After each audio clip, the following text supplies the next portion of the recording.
پچھلے پروگرام میں بھی ہم نے چند چیزیں آپ کی خدمت میں عرض کی تھیں، مزید عرض کرتے ہیں۔ یہ ایک حدیث پاک ہے، ابو داؤد کی روایت ہے، کتاب الادب میں اس کو لکھا گیا ہے، جلد نمبر 2 صفحہ نمبر 309 پر یہ حدیث ہے کہ نبی ابو موسیٰ اشعری رضی اللہ تعالی عنہ اس کے راوی ہیں کہ رحمت کونین صلی اللہ علیہ وسلم ارشاد فرماتے ہیں کہ انا من اجلال اللہ، اللہ تبارک و تعالی کی بے شک اللہ کی تعظیم میں سے یہ ہیں۔ اب یہ امور سرکار بیان فرما رہے ہیں کہ گویا کہ اگر تم نے ان امور کو کیا تو یہ اللہ کی ہی تعظیم میں شامل ہیں۔ وہ کون کون سے ہیں؟ اکرام ذی شیبۃ المسلم، مسلمان بوڑھے کی تعظیم کرنا، وہ حامل القرآن غیر الغالی فیہ والجافی عنہ، اور ایسے عالم کی تعظیم کرنا۔ حامل قرآن مانے عالم، جو قرآن کا عالم ہو، قرآن کو جانتا ہو، ایسے عالم قرآن کی تعظیم کرنا، غیر الغالی فیہ، جو اس قرآن میں غلو نہ کرتا ہو، والجافی عنہ، اور نہ اس میں کوئی جفا کرتا ہو۔ مراد یہ ہے کہ باعمل عالم دین کی تعظیم کرنا، و اکرام ذی السلطان المقسط،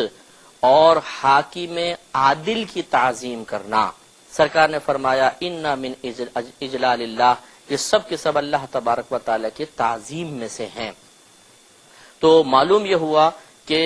ان امور کی تعظیم کرنا، یعنی بوڑھے کی تعظیم کرنا لیکن مسلمان بوڑھا ہو، حاکم عادل کی تعظیم کرنا، اور ایک عالم باعمل کی تعظیم کرنا، یہ اصل میں اللہ کی ہی تعظیم کرنا ہے۔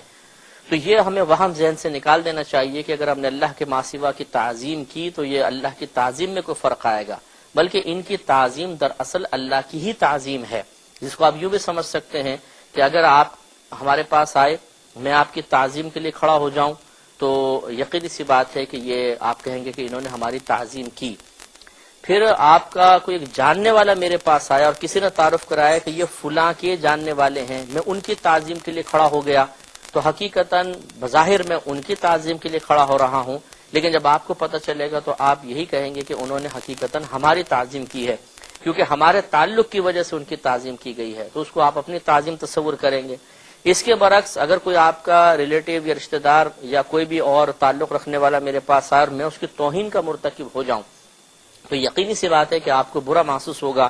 اور اسے آپ اپنی توہین تصور کریں گے کہ جب اس نے اپنا تعارف ہمارے حوالے سے کرایا تھا اور پھر آپ نے اس کی توہین کر دی تو اس کو آپ اپنی توہین سمجھیں گے۔ معلوم یہ ہوا کہ اللہ تعالی سے تعلق رکھنے والی چیزوں کی تعظیم اللہ کی ہی تعظیم ہے، یہ کوئی اللہ کی تعظیم سے علیحدہ نہیں ہے۔ اگر آپ اس کو علیحدہ تصور کریں گے تو شرک کا تصور پیدا ہوگا، لیکن جب خود نبی کریم صلی اللہ علیہ وسلم ان تین چیزوں کی تعظیم یہاں خاص طور پہ ذکر فرما کے انہیں اللہ کی ہی تعظیم قرار دے رہے ہیں تو معلوم یہ ہوا کہ غیر اللہ کی تعظیم ہر مقام پہ کفر و شرک نہیں ہوتی ہے۔